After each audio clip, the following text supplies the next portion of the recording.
పోసాని కృష్ణమురళి అస్వస్థతకు గురయ్యారు. దీంతో అన్నమయ్య జిల్లా సబ్ జైలు నుంచి పోసానిని రాజంపేట ప్రభుత్వ హాస్పిటల్కి తరలించారు. గుండె జబ్బుతో బాధపడుతున్న పోసానికి ఈసీజీ పరీక్షల్లో స్వల్ప తేడాలున్నట్లు గుర్తించారు. మెరుగైన వైద్యం కోసం కడపకు తరలించే అవకాశం ఉంది.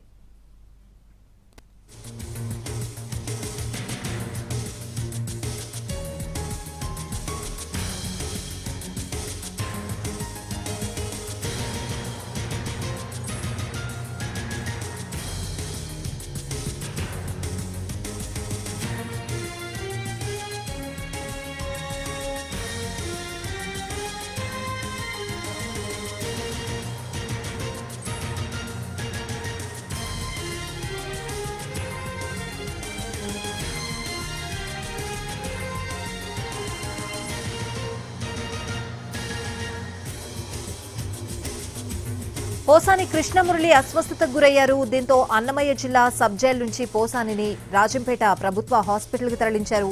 గుండె జబ్బుతో బాధపడుతున్న పోసానికి ఈసీజీ పరీక్షల్లో స్వల్ప తేడాలున్నట్లు గుర్తించారు. మెరుగైన వైద్యం కోసం కడపకు తరలించే అవకాశం ఉంది.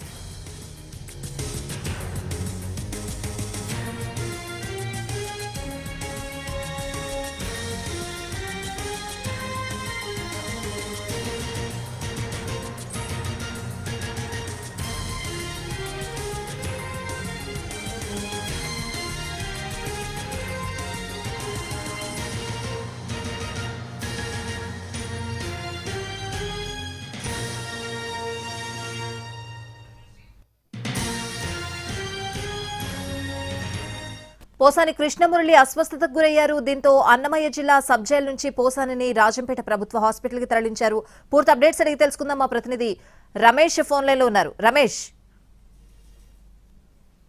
జైలు రిమాండ్ ఖైదీగా ఉన్నటువంటి సినీ నటుడు పోసాని కృష్ణమురళికి ఈ రోజు మధ్యాహ్నం తీవ్ర అస్వస్థత గురైనట్టు తెలుస్తోంది. అస్వస్థత ఛాతీ నొప్పితో బాధపడుతున్నటువంటి ఆయనను లోకల్ గా ఉన్నటువంటి వైద్యులు పరీక్ష చేసి తర్వాత వెంటనే ఆసుపత్రికి తరలించాలని సూచించడంతో జైలు అధికారులు వెంటనే హుటాహుటిన రాజంపేట ప్రభుత్వ ఆసుపత్రికి తరలించారు. రాజంపేట ప్రభుత్వ ఆసుపత్రిలో ప్రస్తుతం ఆయనకు ఇప్పుడు ఈసీజీ తీశారు. ఈసీజీలో కూడా స్వల్ప తేడాలు ఉన్నట్లు కూడా ప్రాథమికంగా అధికారులు గుర్తించినట్టు తెలుస్తోంది. అంతేకాకుండా బ్లడ్ టెస్టింగ్లు సైతం ఆయనకు నిర్వహిస్తున్నారు.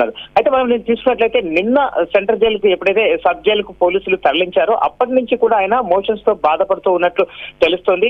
అయితే నిన్న సాయంత్రానికి మాత్రం ఆయనకు జైల్లోనే వైద్య సిబ్బంది వైద్య పరీక్షలు సైతం నిర్వహించారు.